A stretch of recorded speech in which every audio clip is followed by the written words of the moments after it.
No importa el color que tengas, serás bienvenido. No importa el color que veas, serás percibido. No importa si ya estuviste mucho tiempo a ciegas, lo que importa es que por fin estás aquí. Porque aquí no hay más fronteras, esta tierra es toda nuestra, eres bienvenido. Porque aquí... Hola, ¿cómo están? Muy buenas noches. Un gusto como siempre estar con todos ustedes. Por favor, preparados, tenemos mucho material. Rápidamente, las 5 destacadas del día. Porque aquí... Hasta 30 es el número que habría llegado en las impugnaciones que se presentan en la Comisión Mixta de Constitución de la Asamblea Legislativa sobre los 366 postulantes habilitados y otros que hacen apelaciones a sus inhabilitaciones. Recibimos con mucho dolor el informe de la CIDH, porque primero lo ha hecho unilateralmente. La CIDH, para venir a hacer un informe a Bolivia, debía haber trabajado con el Estado boliviano y debería haber, junto con nosotros, haber ido a ver todos los muertos, todos los lugares, toda la gente que ha sido afectada de cualquier lado que sea. La CIDH no ha hecho esto. Nos parece un informe totalmente sesgado. El gobierno pide a Cocaleras del Chapare permitir el ingreso de la policía, así lo afirmó el ministro de Gobierno Arturo Murillo, quien advirtió que la ausencia de la policía por decisión radical de algunos dirigentes pone en riesgo la realización de las próximas elecciones generales en esta región. A raíz de una denuncia hecha por la Alcaldía de La Paz ante el Ministerio Público, donde se acusa a Humberto Claure, ex interventor de EPSAS, de trasladar grupos de vándalos en vehículos de la institución para la quema de buses Pumacataris durante los conflictos sociales tras la renuncia de Evo Morales, el acusado este miércoles compareció ante el juez quinto anticorrupción de La Paz, quien determinó su detención preventiva en la cárcel de San Pedro. Esperamos que en las próximas horas o los próximos días se realicen las negociaciones respectivas con dirigentes del Trópico Cochabambino con la finalidad de que la policía boliviana retorne al trópico para que realice sus actividades con normalidad.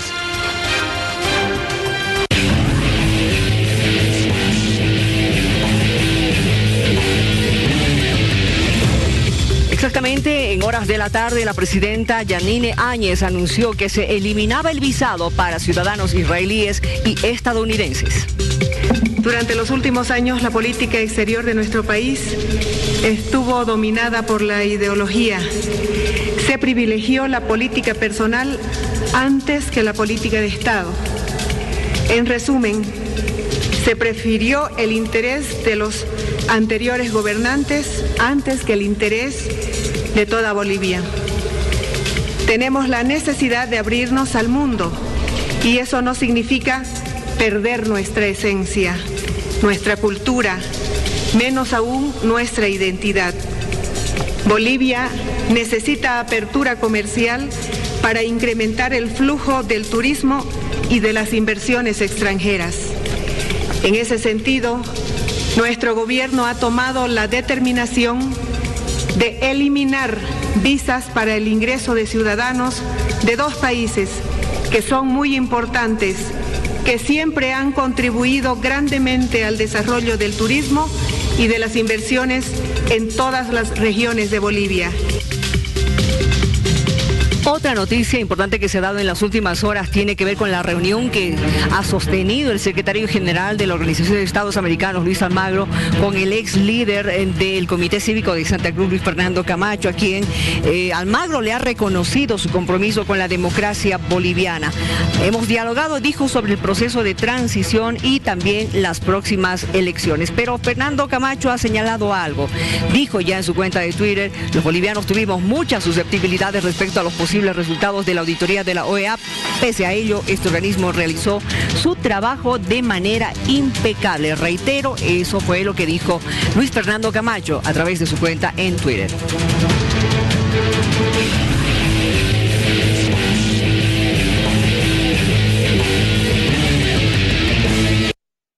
A continuación, las 3 noticias que usted tiene que conocer.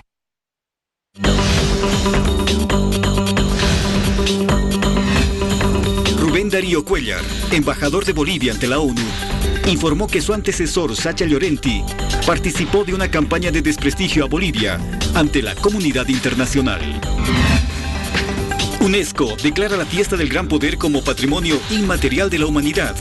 La determinación fue asumida en la 14ª reunión del Comité Intergubernamental para la Salvaguarda del Patrimonio Cultural Inmaterial en Bogotá, Colombia. Groenlandia se derrite 7 veces más rápido que hace 3 décadas atrás. Ya ha perdido 3,8 billones de toneladas de hielo desde 1992. Lo suficiente para aumentar el nivel mundial del mar.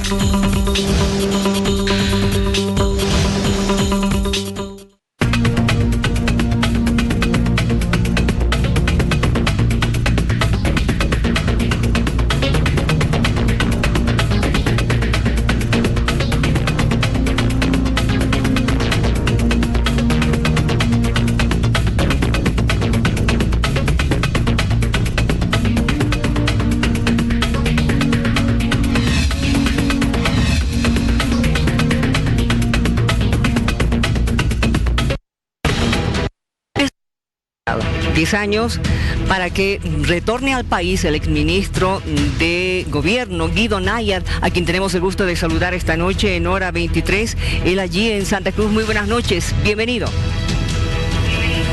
Muchas gracias, muy amable, buenas noches, muy contento de estar en este programa. Lo hemos estado viendo en diferentes medios, lo están asediando con las preguntas, no lo han dejado descansar. ¿Cómo está su familia? Muy feliz, sobre todo porque tuve la oportunidad de conocer a mis nietas, que no tenía el gusto de poder estar con ellas, así que he estado dedicado al papel de abuelo este tiempo, ejerciendo el papel de abuelo. Bueno, unos cuantos días, 2, 3 días, ¿no es cierto? ¿Cómo está don Guido? ¿Cómo está el hombre que se fue obligadamente del país? Obligatoriamente diré, el hombre que tuvo que dejar absolutamente todo porque se sentía perseguido. Bueno, en realidad yo me fui por una reunión que hubo en Asunción del Paraguay. Yo viajé el 17 de enero en la línea aérea Aerosur. Salí de Santa Cruz a Asunción.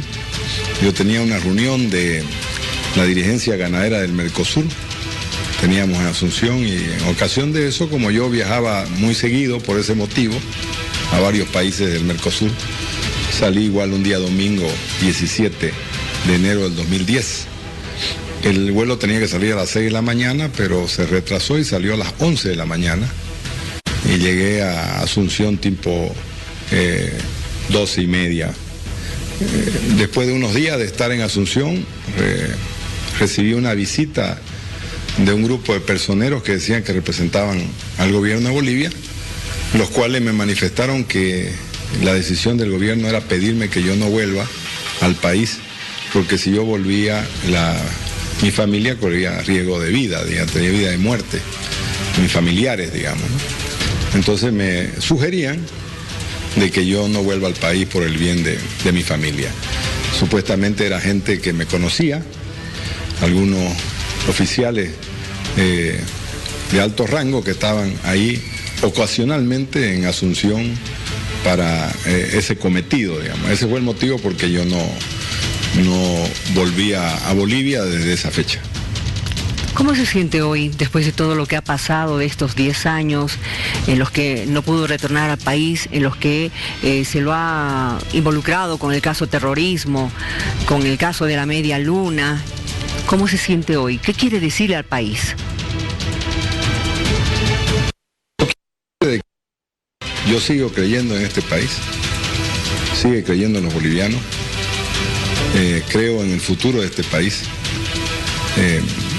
También creo que la vida es para adelante y lo que me tocó vivir a mí no se lo deseo a nadie, pero también estoy dispuesto a hacer todo para que no se vuelva a repetir. Sentar el precedente, que se sepa la verdad, que se haga justicia, porque son los elementos que permiten que una sociedad pueda caminar hacia adelante. Las sociedades sin memoria están condenadas, como dice el dicho, a repetir estas tristes historias donde hay muertos, familias destruidas, perseguidos, encarcelados injustamente, donde se convierte la ley como un instrumento para destruir los derechos y libertades de los ciudadanos del país. Creo que todos los bolivianos hemos de alguna forma sido lesionados en nuestro ser en este tiempo, y lo primero que debemos romper es esa cultura del miedo que quisieron imponernos. Los bolivianos debemos vivir sin miedo de hoy en adelante en más. No puede haber miedo a nada, no tenemos por qué tener miedo a decir lo que pensamos, lo que sentimos, lo que queremos, lo que aspiramos, lo que buscamos. Todos tenemos que ejercer nuestros derechos a plenitud. Y eso debe hacer, y estoy seguro y espero que lo haga el gobierno constitucional de la presidenta Yanine, que a ella haga de que se haga posible este proceso electoral, pero además también se haga posible el restituir los derechos de todos los bolivianos en el país, que se acaben los atropellos, las violaciones a la ley, la violación a los derechos humanos en este país. Cuando usted habla de que se tiene que hacer justicia, es evidentemente que usted está pidiendo justicia para Guido Nayar y su familia. ¿Usted en algún momento ha señalado de que hay cruceños involucrados en una conspiración en su contra? ¿Puede hablarnos de esto, por favor? En realidad yo hace bastante tiempo, en realidad a partir del año 2013, cuando ya las redes sociales nos permitían escribir nuestra forma de lo que pensábamos, nuestras opiniones, yo empecé a esbozar todo lo que eran unas investigaciones que nosotros desarrollamos respecto a algo que mucha gente se resistía a creer, y uno de los que se resistía era yo, porque yo realmente no creía de que en un caso, un montaje como fue el caso terrorismo, para liquidar fundamentalmente una generación de personas, sean estos mujeres o hombres, a la dirigencia de una región que lo único que hacía era trabajar por el país, vaya a haber involucrado personas de Santa Cruz. Entonces yo, después de investigar y de acceder a documentos, pruebas de eso, se descubrí lamentablemente de que había lo que yo llamé una rosca de personas que a una semana de la ejecución de Rosa en el Hotel Las Américas se había reunido. Se habían reunido con gente del gobierno o representantes del gobierno, así se llamaba, y nos habían entregado, yo había sido entregado como trofeo, digamos, al gobierno, es decir, más o menos le entregamos la cabeza de Guido Nayar, y esto termina declarándolo, en este caso el gobernador de Santa Cruz. El gobernador de Santa Cruz declara en una entrevista que le hace un periodista acá en Santa Cruz, en 2013, y sale reflejado en los medios escritos, así esta declaración decía así: Costa dice que el gobierno le pidió que lo entregue a Guido Nayar. Entonces, también a Branco Marinkovic y a Pedro Llovió. Así se la nota el texto, el título de la nota, que fue y que salió en varios medios de comunicación. Después fue accediendo a declaraciones de otros que eran parte de esa reunión, y fuimos conociendo cómo se había construido este acuerdo, como le digo, a una semana de la ejecución de Rosa, y cómo había desenvuelto toda esta maraña de mentiras, engaños, traiciones, lógicamente, que terminaron en la detención y la cárcel de gente inocente y el procesamiento de personas que nada tenían que ver con este asunto. ¿Qué cree usted que pasó? ¿Ha sido por miedo? ¿Ha sido porque, bueno, no sé, recibieron algo a cambio? Yo creo que ha sido, pues, en principio por dinero, digamos. Fue por dinero, había intereses económicos, grandes intereses económicos, y posteriormente todo lo que se desarrolla, este tema de orden político, este montaje de orden político. Entonces esto genera una cultura del miedo, porque nosotros éramos los que en ese momento enfrentábamos al gobierno, a lo que yo siempre decía que era la tiranía de este país, y lógicamente la tiranía y el tirano encontró una forma muy rápida de deshacerse de nosotros, digamos. Lógicamente nosotros habíamos después ido a la ciudad de La Paz, de acá de Santa Cruz, viajamos a La Paz a declarar a la fiscalía. Como lógicamente no teníamos nada, no pudieron detenernos, y tardaron 6 meses después de que yo declaré en junio del año 2009, hasta que yo, enero del 2010, cuando ellos recurren a la estrategia de ir a Asunción y amenazar con atentar contra mi familia para que yo no vuelva al país. Entonces esto fue por motivaciones de orden político y de orden económico esencialmente. Ahora, ¿por qué era Guido Nayar peligroso para el gobierno de don Evo Morales? ¿Dónde comenzó todo esto? ¿Tal vez con el tema de las autonomías? Esto empezó, claro, con el tema de la autonomía, sí, porque un grupo de dirigentes institucionales habíamos elaborado un documento en lo que planteamos fundamentalmente la necesidad de llevar adelante cambios en el país. Y después fuimos los defensores fundamentalmente de los preceptos de los conceptos de la propiedad privada, de las libertades económicas, que fueron lógicamente expresados en debates que teníamos en ese tiempo con los ministros de Evo Morales, con los viceministros en esos tiempos que eran de Evo Morales, estoy hablando de los años 2008, 2007, 2009. Entonces eso se transformó en una situación compleja, hubo un problema muy grave acá en Santa Cruz, no sé si en La Paz recuerdan el caso del Alto Parapetí, terminado Evo confiscando 70.000 hectáreas de tierra de tres familias, de personas que por generaciones habían vivido en ese lugar bajo el argumento de que eran esclavistas. Dos propietarios de ella, una murió, la señora, una dueña de esa propiedad, murió de un derrame cerebral, el otro murió de un infarto al corazón y el otro tuvo que exiliarse en el Brasil porque fue perseguido. Todas esas familias fueron perseguidas, las propiedades confiscadas, pero previo a la confiscación fueron asaltadas, le metieron balas, la policía entró a balazo limpio, destruyó esas casas. Y ya en ese momento dado, el que era entonces el famoso viceministro Almaraz, que era en ese tiempo Almaraz, que después termina de supuesto adversario, rival de Evo Morales, nos denunciaba y nos acusaba a nosotros de que nosotros éramos terroristas porque no habíamos decidido no permitir estos abusos, habíamos enfrentado, habíamos resistido a esa situación. Entonces, ya de ese tiempo se había dado estas cosas. Evo Morales mueve a una parte, una fracción de las Fuerzas Armadas, un acto en el Alto Parapetí, lanza un discurso donde estaba lleno de amenazas y de amedrentamiento, de que si lógicamente la gente resistía a estas confiscaciones, pues iba a terminar en la cárcel o en otro lugar, como habían terminado muchos de ellos que terminaron huyendo del país, por nada más que defender las propiedades que por generaciones, como se lo dije antes, habían sido propietarios. Ahora, en este caso de los estatutos autonómicos que estaban preparando, había varias versiones. Una que se decía de que se iban a beneficiar solamente la élite cruceña, pero también había la otra versión de que los indígenas del departamento de Santa Cruz decían, sí, estamos de acuerdo con los estatutos, pero no con las logias, no querían la participación de las logias.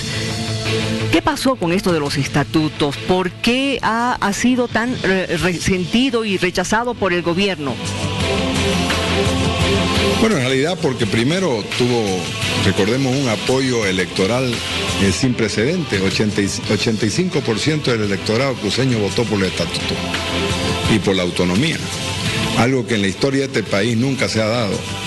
Y es el primer referéndum que Evo Morales no cumple. Es el primer referéndum que Evo Morales no cumple, porque el referéndum autonómico se lleva adelante en Santa Cruz y que se lo lleva adelante después en el Beni, en Pando, en Tarija, y estos referéndum tienen ese mandato vinculante, el cual Evo Morales no cumple. Es el mismo concepto y la misma calidad jurídica de lo que pasa con el 21 de febrero posteriormente, el no cumplimiento de un mandato, de un referéndum, de un mandato de un pueblo. Entonces ese hecho se genera acá en esa. El gobierno intenta desacreditar esa votación de todas las formas que posibles, ya declarándolo ilegal, persiguiendo a las autoridades electorales, diciendo de que se habían malversado fondos, bueno, de todo. En realidad el fondo de todo esto era que el pueblo había ido masivamente a votar y había ganado el querer ser un departamento autonómico con el voto. Entonces, es ahí gran parte de cómo el gobierno buscaba confrontaciones, divisiones, que siempre ha sido una de sus estrategias para generar violencia y lógicamente salirse con la suya en estos temas. Ahí se presenta esta cosa, pero también debo recordarle, porque no tiene por qué la gente acordarse, que ya en ese tiempo nosotros habíamos dicho de que en el Alto Parapetí, en las tierras que yo les señalaba, en esas 70.000 hectáreas, habían 26 pozos petroleros. Y estamos hablando del 2008.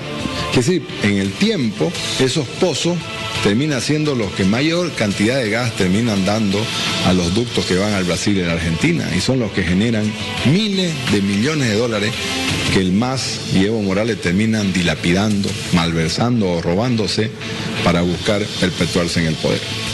Voy a retomar el tema de los estatutos, el tema que hablaba acerca de que había una instrucción para crear la defensa cívica en Santa Cruz, es decir, no se habló de separatismo por parte de quienes vivían en Santa Cruz, pero aquí en el gobierno de ese entonces, de don Evo Morales, sí se hablaba de que se estaba gestando este movimiento separatista. Mire, es bueno a veces en estos temas recurrir a la historia. Sí. Y yo, por la cercanía familiar que tengo con los actores de ese tiempo, me permito recordarle a todos los televidentes de que el año 1924, cuando Santa Cruz y su dirigente de la época pedían un ferrocarril, la construcción de un ferrocarril Santa Cruz-Cochabamba, fueron perseguidos todos los que pedían esta reivindicación, exigían esta reivindicación, y fueron perseguidos y exiliados por separatistas, y terminaron la mayoría muriendo y falleciendo en el Brasil, en el exilio. Eso pasó el año 1924. El año 1958, cuando Melchor Pinto Parada pedía de que se desembolsen los recursos de la regalía, una ley que había sido aprobada en 1958, algo así como el año 38, si no me equivoco, y no se cumplía la ley de Bush, no se cumplía esta ley que decía que el 11% de las regalías de las regalías petroleras debían ser para los departamentos productores de petróleo y gas. También fueron perseguidos y exiliados en este caso en Lima, durante 7 años bajo el argumento del separatismo. Es decir, esto no ha sido ajeno en la historia de nosotros. En las 2 veces anteriores, las Fuerzas Armadas, el ejército llegó a Santa Cruz. En las 2 veces anteriores, en 1924 y en 1958 llegó el ejército boliviano a tomar Santa Cruz bajo el argumento de que de acá en Santa Cruz, y siendo que en ese tiempo eran muy pocos habitantes, se estaba gestando una división del país. Es decir, a los argentinos se les decían que nos queríamos ir al Brasil, y a los brasileños les queríamos decir que estábamos yendo a la Argentina. ¿Ya? Entonces siempre ha habido este tema, y lógicamente no dejó de ser la excepción esta vez que se haya recurrido a este viejo argumento, gastado argumento del separatismo, para decir de que otra vez, en realidad lo que se busca con esto es matar la reivindicación. Antes se llamó ferrocarril, después se llamó regalía, ahora se llama autonomía, y el argumento del separatismo aparecía nuevamente. Yo con eso refuto lo que el gobierno de Evo Morales, la dictadura de Evo Morales utilizaba, un recurso, como dije anteriormente, gastado en la historia, gastado en el tiempo y lejos de la verdad.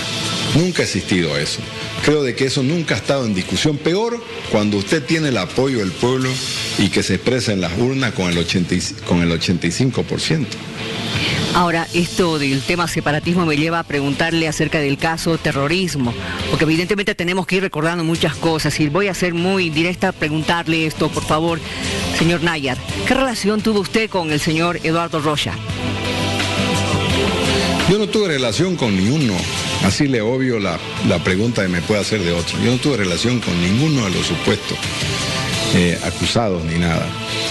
Lo que la gente no sabe, y no tiene por qué saberlo también, el tema de la acusación de buscar vincularnos a la gente de la Federación de Ganaderos era de que la gente que supuestamente era terrorista, digamos, y que fueron ejecutados, parte de ellos ejecutados en el Hotel Las Américas, esas 3 personas, se reunían en unos stands, en unos stands de la feria de exposición.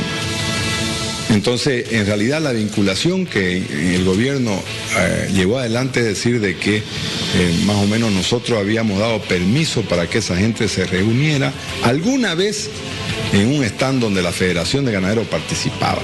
Esa era la acusación. Esa fue la acusación. No era un tema de vinculaciones con algunos de los que fueron ejecutados. Pero todos sabemos que eso es falso. La Federación de Ganaderos de Santa Cruz participa como participan miles de expositores, solamente los días de feria.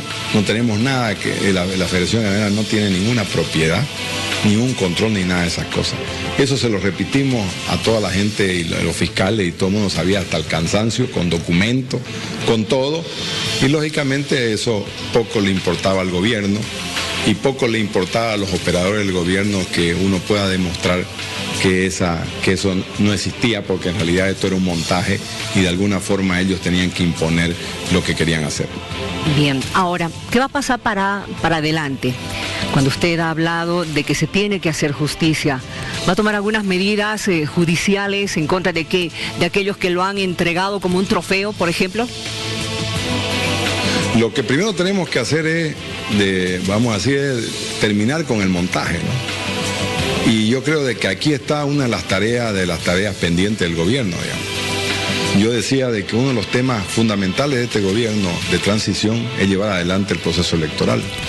Pero la otra gran misión de este gobierno es fundamentalmente restituir los derechos. La presidenta ha dicho categóricamente de que vuelvan los exiliados, que aquí van a haber las condiciones legales para que ellos puedan asumir su defensa. Nosotros no estamos pidiendo que nos declaren inocentes.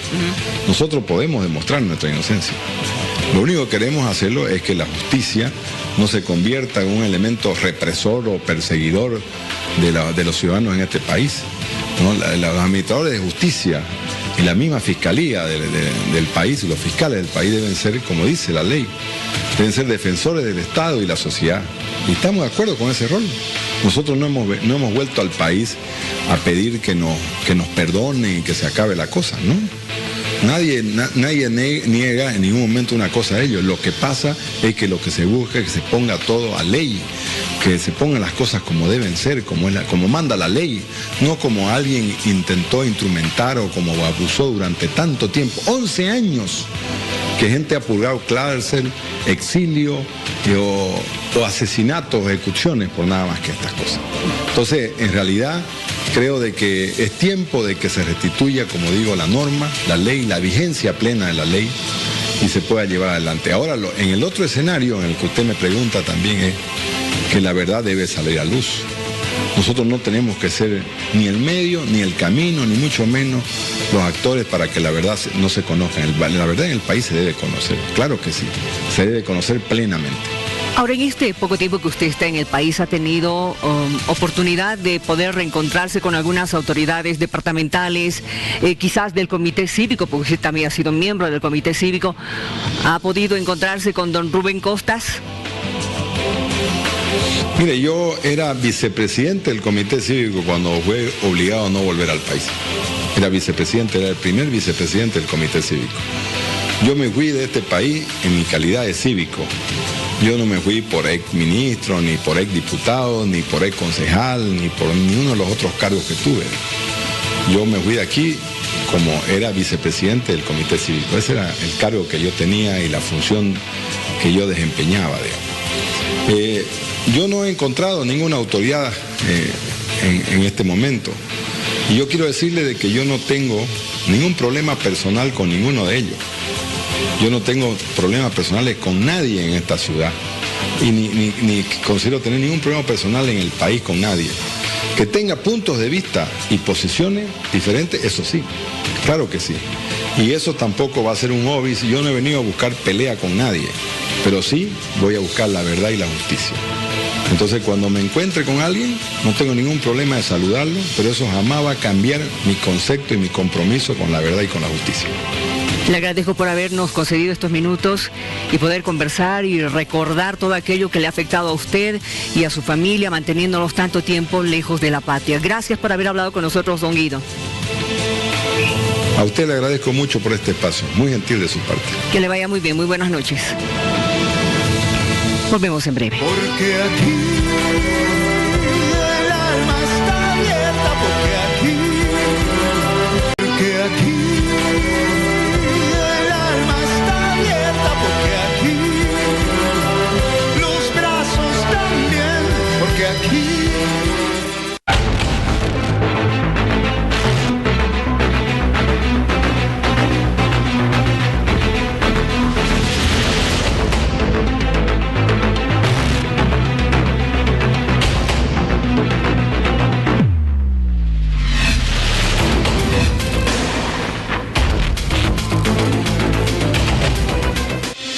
En pasadas horas se ha conocido el informe de la Comisión Interamericana de Derechos Humanos sobre los hechos ocurridos en Bolivia, concretamente Sacaba, Sencata, en los días de conflictividad que hemos tenido a finales de octubre y parte de noviembre. El gobierno ha recibido este informe con mucho dolor, como había anticipado el ministro de Gobierno, pero ha señalado que es un informe totalmente sesgado.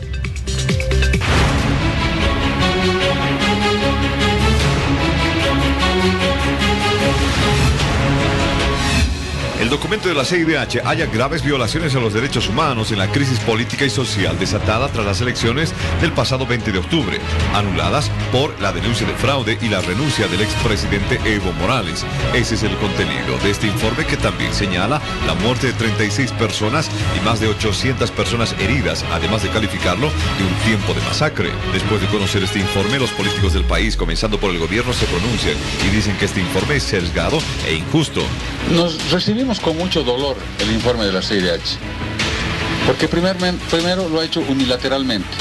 La CIDH, para venir a hacer un informe a Bolivia, debía haber trabajado con el Estado boliviano y debería haber, junto con nosotros, haber ido a ver todos los muertos, todos los lugares, toda la gente que ha sido afectada de cualquier lado que sea. La CIDH no ha hecho esto. Nos parece un informe totalmente sesgado. La CIDH estuvo durante 4 días, sin embargo esta comisión, ustedes conocen y quienes acompañaron en todo el proceso de pacificación, está presente aún aquí y ha acompañado desde antes, durante y siguen acá para poder verificar toda la investigación que al respecto está realizando el Ministerio Público. También desde el gobierno anuncian que se presentará un contrainforme sobre lo sucedido en Bolivia. Por tanto, consideramos que el informe de la CIDH es un informe inconsistente. ¿Por qué? Porque no hay las dos partes, no existe parte ni contraparte, ¿no? Por lo tanto, nosotros vamos a pedir a las personas que estaban componiendo esta mesa de diálogo a que también ellos puedan acompañar al Ministerio Público para que pueda haber una investigación sobre estos casos. Por su parte, desde el Movimiento al Socialismo, definen que se está viviendo una época de incertidumbre y de atentado a los derechos humanos que nunca se ha visto en el país. Y ahora resulta que hablamos también de masacres. Sencata, Sacaba, van a pasar a la historia. Se va a escribir mucho sobre esto y obviamente evidencia a todas luces de que nos encontramos en un escenario de vulneración flagrante de los derechos humanos. Señalan que se debe de seguir las investigaciones y encontrar a los culpables de los muertos y heridos que se tuvo en Bolivia, tanto en la época de conflicto como también en lo que continuó con el gobierno de la actual presidenta. Y es por esa razón, por ejemplo, es una de las razones por lo que nos impulsan a nosotros a tener una ley de garantías, ¿no? Porque está pues demostrado de que en Bolivia hoy por hoy no hay una posibilidad de respeto a los derechos humanos y que se sigan investigaciones imparciales. Es necesario que podamos escuchar la opinión de quien ha sido defensor del pueblo de nuestro país, don Rolando Villena, y también representante del CONADE, para ver qué es lo que usted opina. ¿Cómo está? Muy buenas noches. Encantado, Miriam. Bienvenido. Gracias. Como siempre, don Rolando. Gracias. ¿Qué opina usted de este informe que la CIDH ha hecho conocer? Bueno, es un informe preliminar, no es el informe definitivo. En segundo lugar, es un trabajo de 3 días, del 22 hasta el 25 de noviembre. Exacto. Tenían poco tiempo. Preocupa porque debería haber sido un informe más cercano a la realidad. ¿Qué quiero decir con esto? Por una parte, siempre tiene que haber 2 versiones. Por ejemplo, cuando se habla de responsabilidades, en el caso de los dos lugares, escenarios de dramáticas situaciones. Sencata y Sacaba, ¿no? Exactamente. Al menos se tendría que haber previsto por lo menos un par o tres, por lo menos, testimonios de gente que ha sido vulnerada en sus derechos civiles, políticos, en el derecho a la vida, del mismo lugar, no de la gente que vino de otros lugares, del mismo lugar, ¿no es cierto? Eso por una parte. Eso, al no haber, ellos han recibido a comisiones de diferentes grupos, entre eso estaba la Asamblea de Derechos Humanos, estaba también CONADE, nosotros nos constituimos allí, pero también habían otros grupos que ahora estaban en los últimos años, por lo menos en los últimos 5 o 6 años, siendo que eran instituciones de derechos humanos como ASOFAM, como el ITI, de pronto está defendiendo lo que sucedió durante los hechos de octubre. Bueno, entonces hay versiones, y sobre versiones no se puede hacer un informe. Eso es irresponsabilidad. En honor, uno, a la verdad, en honor, el segundo caso, de hechos que han sido dramáticos para nosotros como bolivianos. Este es un tema fundamental y por otra parte, el relacionado con la amnistía, que ellos así lo colocan, lo tipifican, se refieren a la ley de garantías. Ese es un punto importante donde ellos destacan que no puede haber amnistía a gente que ha estado comprometida desde el Estado en mecanismos de presión, represión, persecución, como lo fue en la gestión del presidente dimitente Evo Morales y todos sus colaboradores más cercanos. Y ahora, claro, el partido, que todavía es mayoría en la Asamblea, está presionando, está haciendo todo lo que está a su alcance para que esta ley pueda ser aprobada, pero estos hechos, desde el punto de vista jurídico, como ellos lo sustentan, no tiene fundamentación jurídica, y por lo tanto no se puede anticipar hechos para proteger a gente que era parte de la inteligencia del Estado.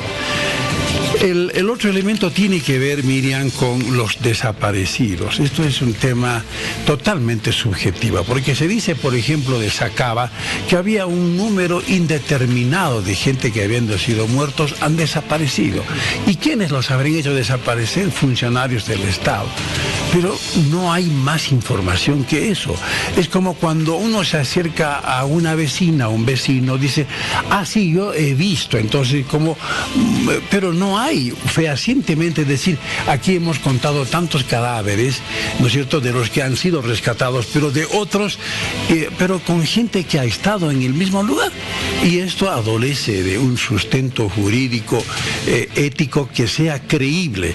Y sobre presunciones no se puede hacer un informe cabal.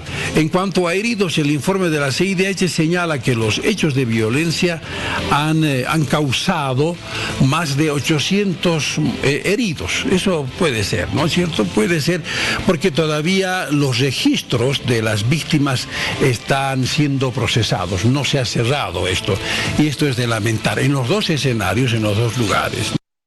Ahora, el tema de persecución, que este tema de la persecución frente a la contundencia de las personas que han ido a denunciar gente que trabajando en diferentes ministerios, y obviamente no han dado sus nombres, por seguridad habrían sido presionados para que desde instituciones del Estado estén presentes en las marchas, en manifestaciones, etcétera, etcétera, y esto son de carácter penal o procesos judiciales en razón de opiniones, convicciones o posturas políticas, ¿no? Este es un tema importante, incluso gente que por necesidad estaba trabajando. Aquí recomiendan que se haga una investigación, se amplíe la investigación, Miriam, y creemos que este es un elemento importantísimo. En cuanto a la oposición, recibió un número de denuncias de actos o patrones jurídicos de persecución judicial de opositores. Este es un tema que también no hace al hecho mismo de octubre. Son hechos que ya antecedieron, pero que tienen que ver también con lo sucedido en el mes de octubre. Este es un tema que consideramos importante porque hubo, sin lugar a dudas, una sistemática persecución a aquellos que por razones ideológicas no estaban en el discurso oficial del régimen dimitente. En cuanto a las víctimas, ya voy terminando, en las víctimas, el informe se refiere a la muerte de, esto es importante, de Julio Llanos. Es un militante de los derechos humanos que estaba defendiendo los derechos de los mártires, de los torturados en las épocas de las dictaduras. Así que el Estado, el anterior régimen, a título del Estado, atendió parcialmente, pero ellos estaban apostados hace muchísimos años frente al Ministerio de Justicia. Aquí dice de manera muy escueta, no identifica, pero los informantes han dicho quiénes eran, porque son dos jóvenes que propinaron una tremenda golpiza a Julio Llanos y a consecuencia de esto, este deceso violento. Este es un número, no es un caso doloroso, porque se suman a más, digamos, con él más serían 33 por lo menos muertos de estos hechos que nos han conmocionado a nivel nacional. Esto sucedió el 29 de noviembre y como conocimiento público. En cuanto a otro elemento que me parece que es bueno destacarlo, en cuanto a las pesquisas, están recomendando que se elabore un mecanismo de investigación internacional sobre los hechos de violencia ocurridos en Bolivia a partir de octubre del 2009.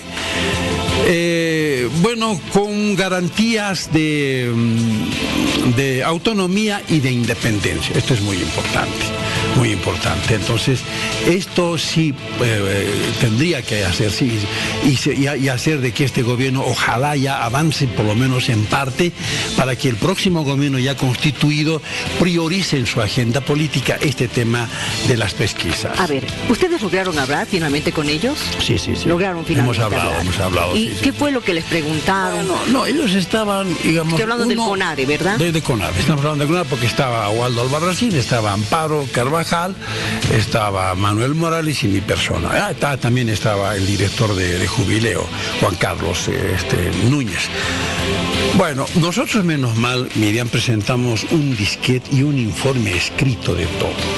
Y como ellos estaban presionados porque había mucha gente que estaba haciendo cola, claro, nos dieron media hora, 35 minutos, ¿no? Y no había tiempo para más, pero dejamos constancia de ello.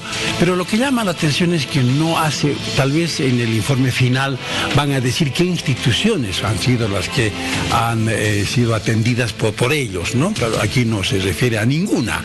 Así es un informe, como es preliminar, en términos generales han sido amables en escucharnos, pero solamente está haciendo un informe desde una perspectiva, yo diría, subjetiva, un elemento subjetivo. El otro elemento tiene que ver que está parcializado, ¿no? Parcializado de una u otra manera, y esto le va a quitar, ojalá que no fuera así el informe final, credibilidad a un documento que podría haber aportado para que la próxima comisión que se constituya con todas las prerrogativas que demanda el caso pueda hacer su trabajo. Ahora, esta mañana el ministro de Gobierno ha dicho justamente lo que usted acaba de mencionar, que ha sido un informe sesgado.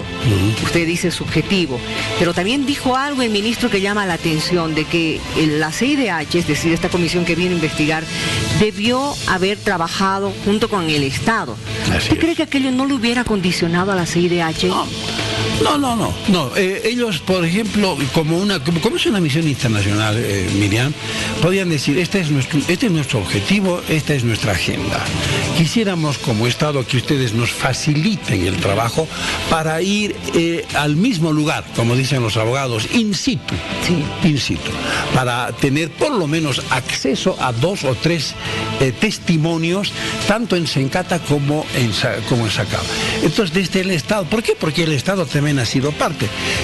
de todo esto, ¿no es cierto? Y por el rol principalmente, Miriam, de la policía y las Fuerzas Armadas. Entonces tampoco las Fuerzas Armadas tendrían ellos que haber tenido la autorización del gobierno para que alguien de las Fuerzas Armadas autorizado, con criterio autorizado, emita un informe de lo que ha sido.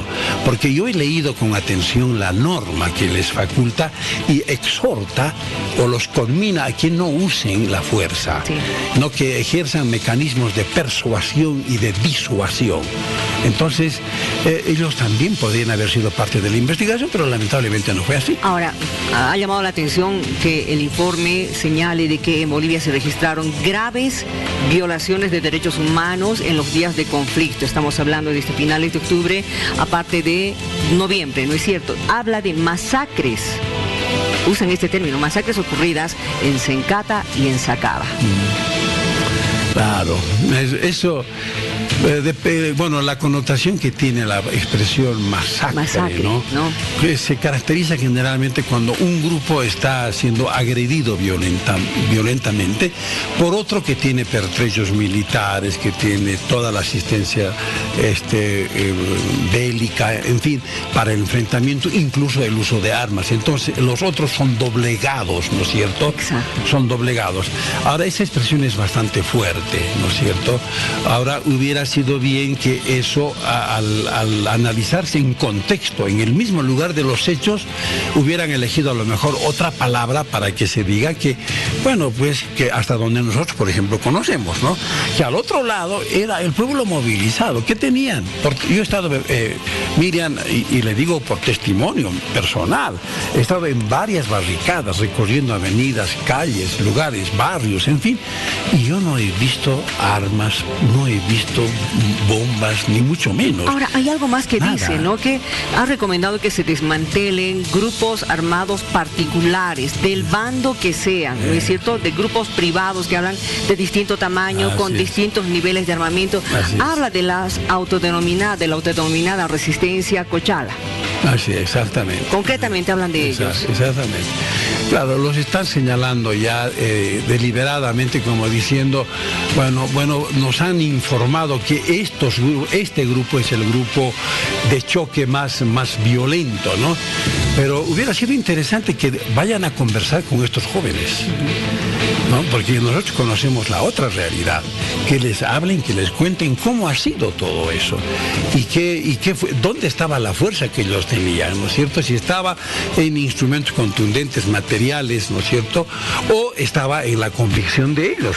Por ejemplo, los motoqueros eran organizados y eran gente que estaban poniendo su herramienta de trabajo al servicio de la resistencia democrática, ¿no es cierto?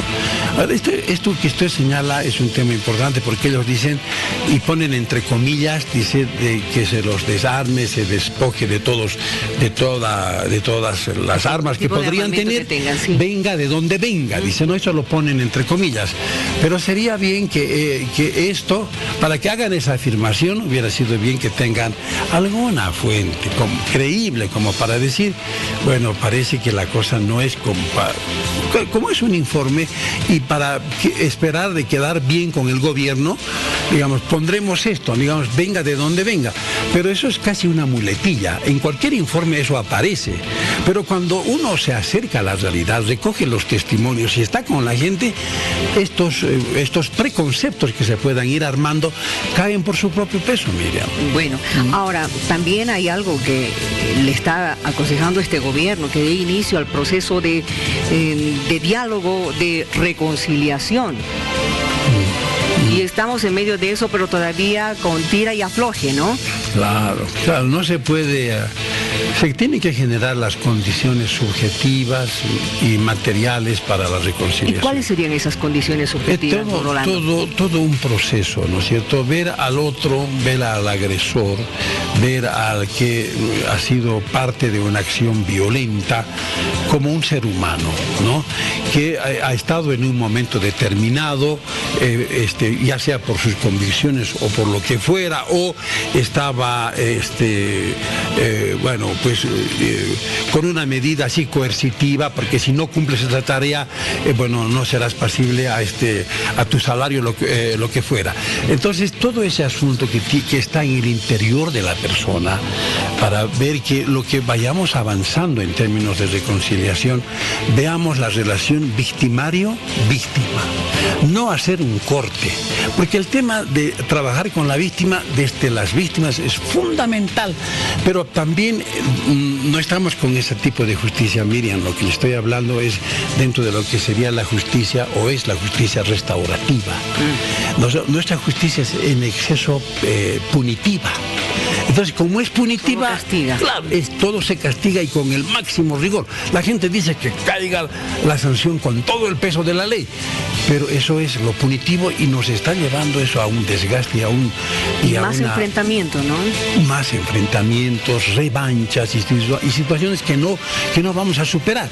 Ojalá más temprano que tarde, Miriam, podamos empezar a trabajar también sobre la justicia restaurativa. Y lo que le estoy diciendo está en esa otra mirada, que es totalmente diferente a la justicia punitiva.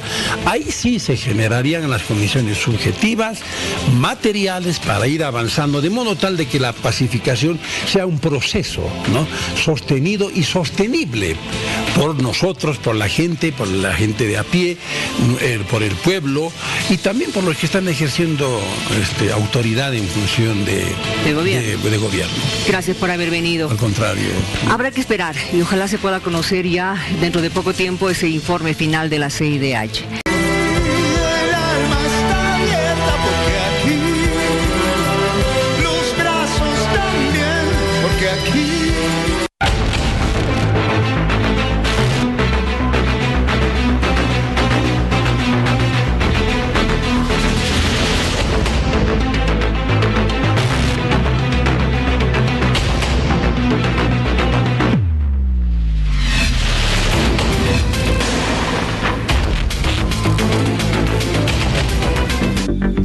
Vamos a analizar la situación política que estamos viviendo en el país, pero esta vez en la presencia y la voz de alguien que ha sido un excelente catedrático en la carrera de comunicación y también exsecretario general de la Comunidad Andina de Naciones, don Adalid Contreras. Qué gusto verlo de tanto tiempo. Décadas.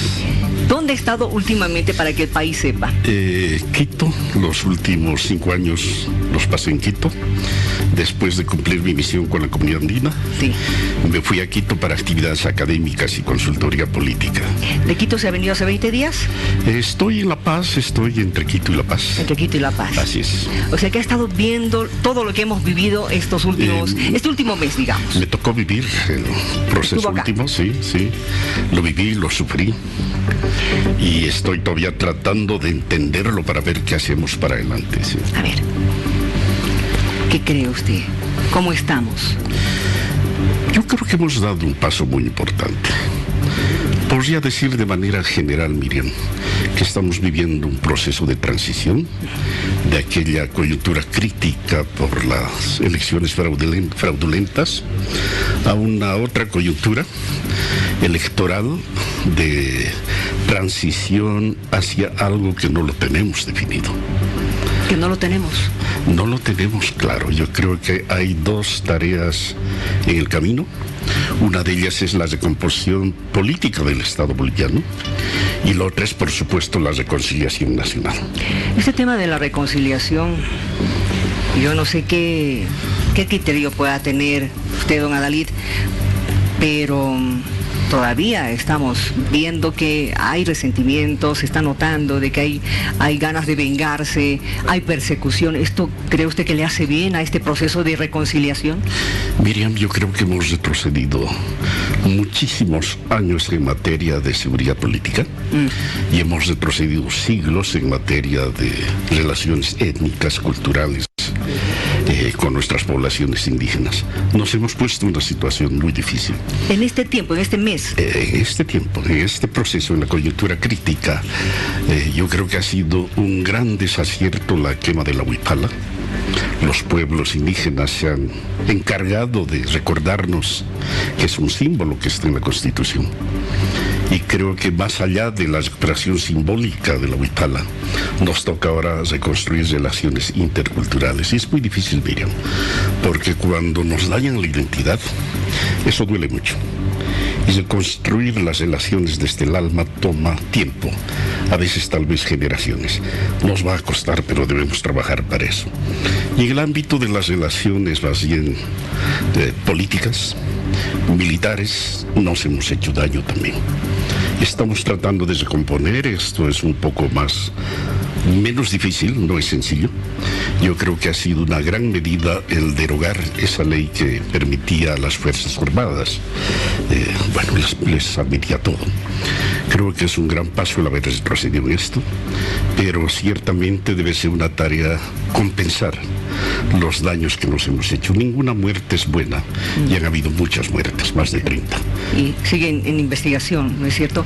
Pero también en medio está el hecho de que, así como es verdad lo que usted dice, nos hemos hecho tanto daño en nuestras relaciones interculturales, en las relaciones de la ciudad, en las relaciones de campo, también hay mucho daño. Así es. La población no se siente con la seguridad de poder decir yo apoyo a tal o apoyo a este otro.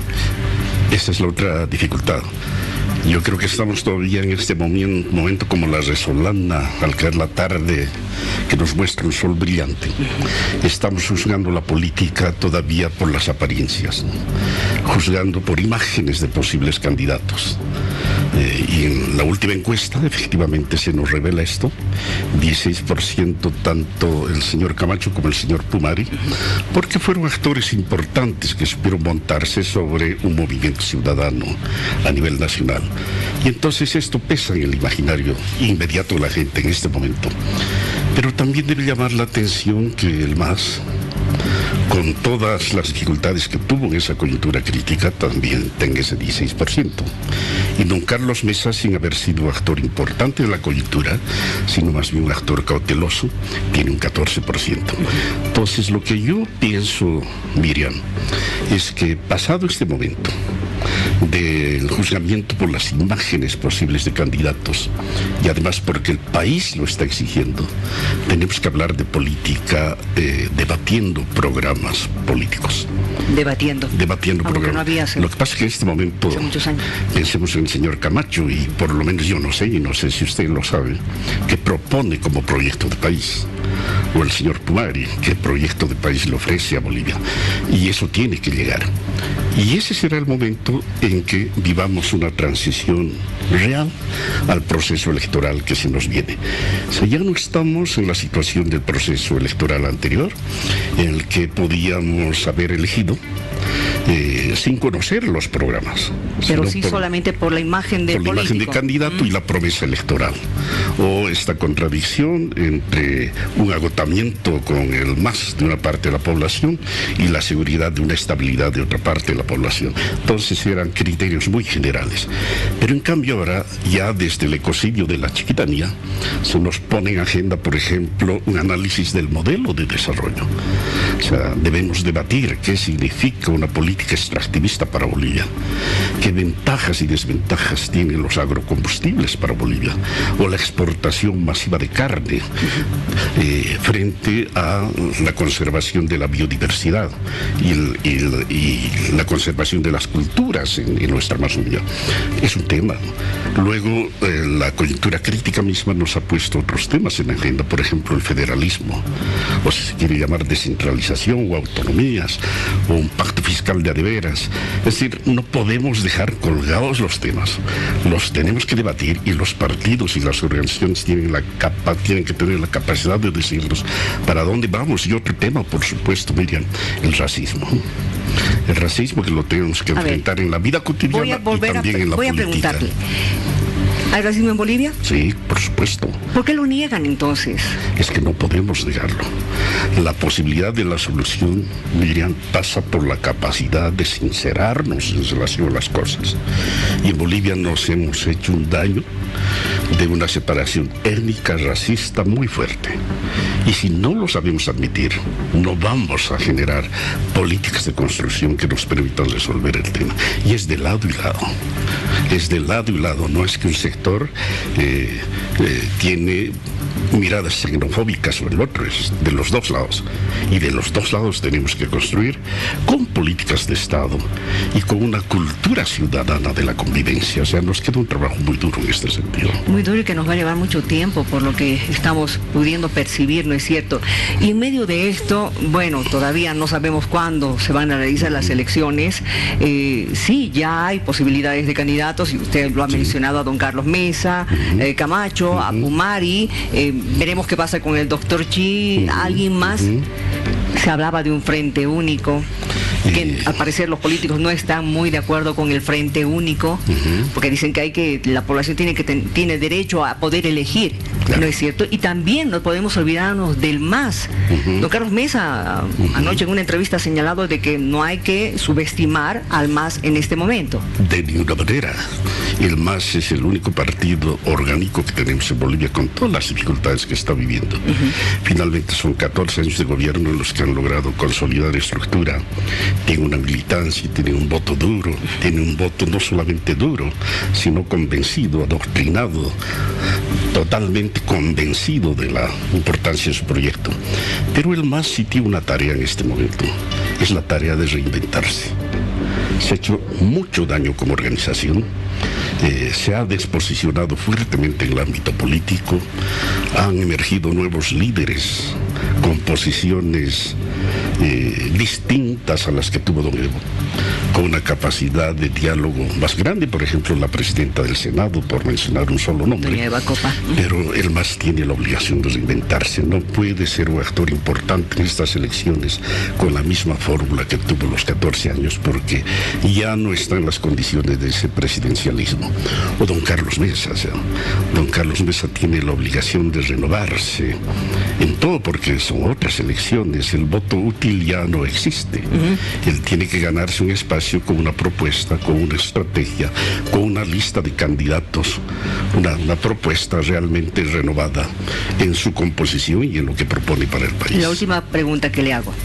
Camacho, Pumari, el CONADE ha pedido que se hagan a un lado. La población se ha decepcionado después de los problemas que han tenido. Sí, pues es lo que digo, es que hemos estado juzgando a dos líderes que emergen de una coyuntura y hacen presencia en la posibilidad electoral desde una imagen de una coyuntura distinta, que no es la de generar gobernabilidad. Es muy difícil juzgar lo que puedan o no hacer sin saber qué proponen como proyecto de país. Ya no bastan solo las figuras.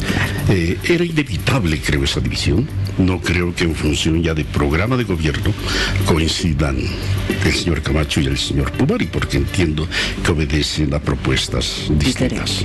Gracias por haber venido, qué gusto haberlo visto, haberlo escuchado. Y espero que siga siendo tan buena como era de alumno usted en la católica. Vámonos a una pausa, por favor.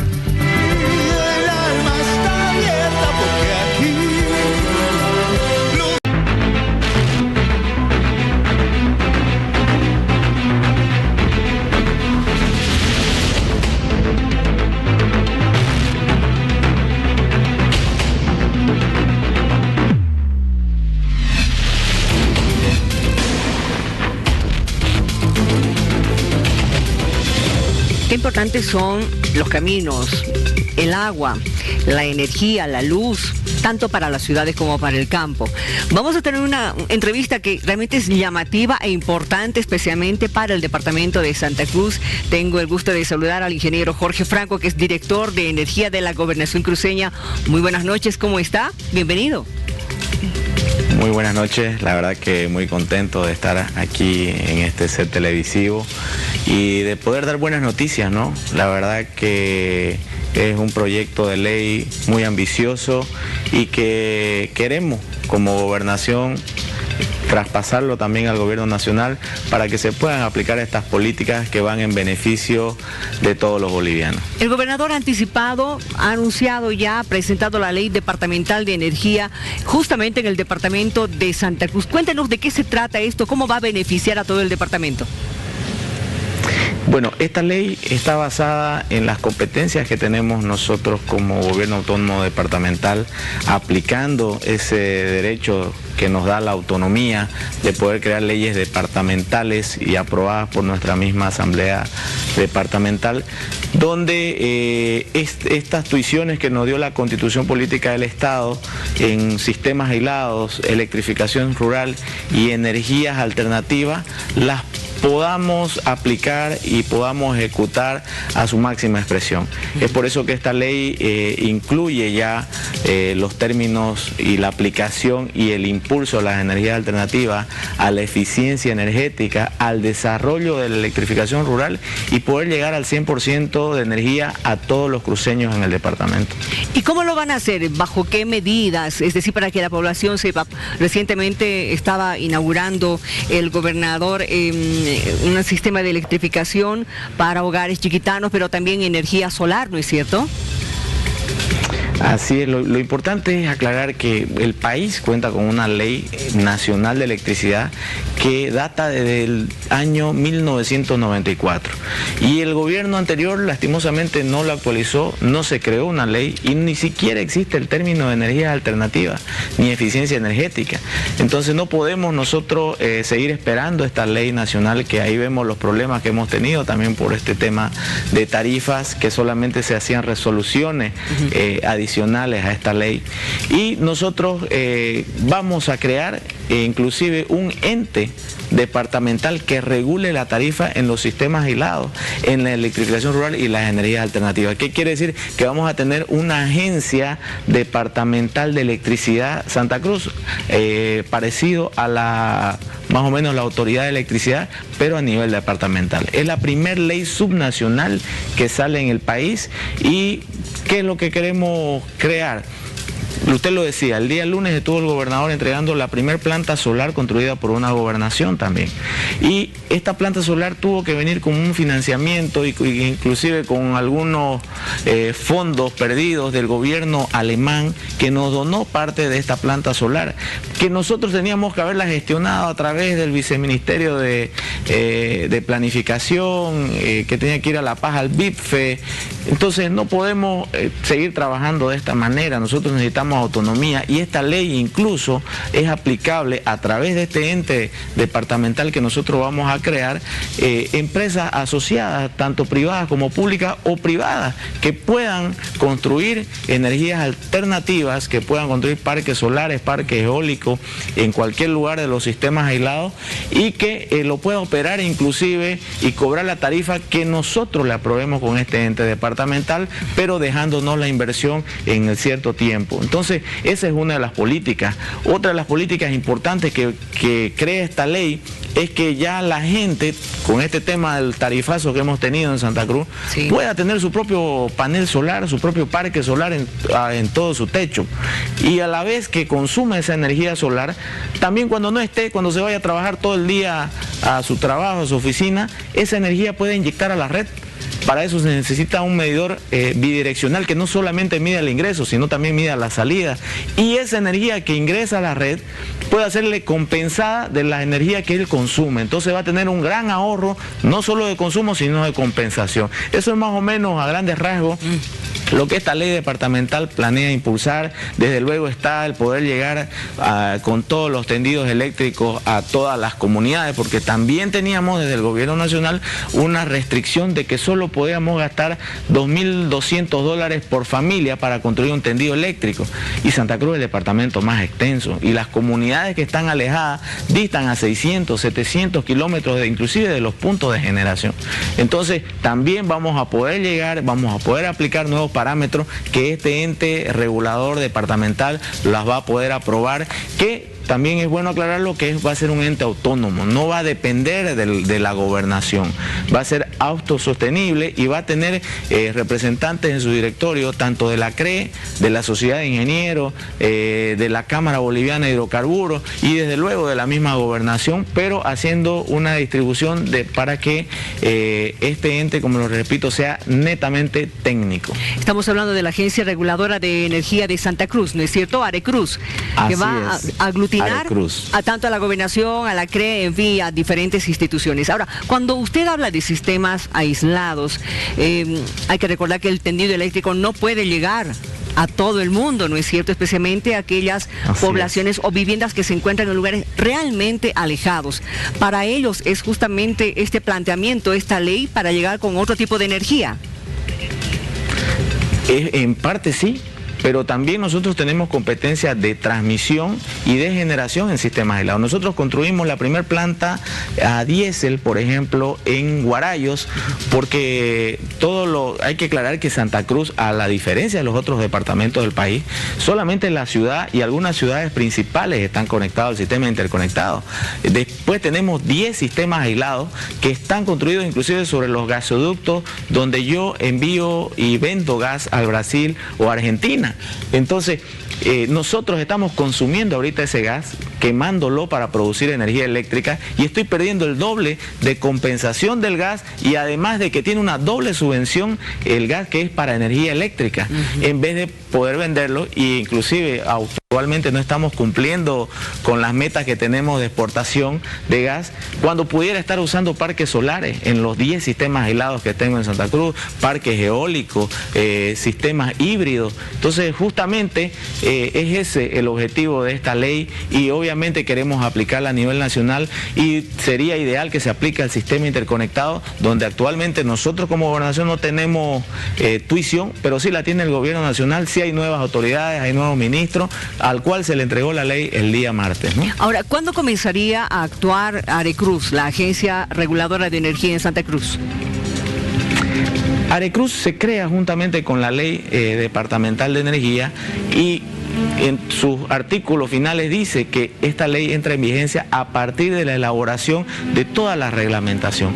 Y esta reglamentación nosotros la vamos a trabajar con todos estos actores, y nos hemos puesto metas desde que o hasta que el gobernador cumpla su mandato final, que hablamos de 3, 4 meses, 5 meses, no sabemos actualmente, para poder entregar toda esta reglamentación y que el gobernador la pueda entregar a toda la población para que ya pueda entrar en vigencia. Entonces estamos ya contratando ya los consultores especializados para que juntamente con las distintas empresas del sector se pueda elaborar una reglamentación a cabalidad, netamente sociabilizada, y que nadie tenga quejas, sino más bien sirva en apoyo para todos los sectores.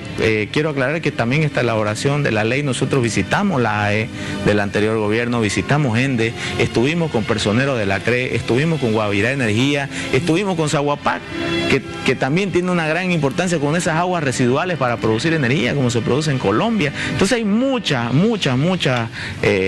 formas de poder generar energía eléctrica que no dependa netamente del gas o del diésel o de la gasolina, que son subvencionados para la energía eléctrica. Gracias por haber compartido con nosotros esta buena noticia, y como usted ha dicho, si bien es una ley departamental que va a beneficiar a toda Santa Cruz, puede beneficiar a la corta o a la larga también a todo el país. Muy buenas noches, ingeniero Franco, un gusto haberlo conocido. Igualmente, muchas gracias a usted.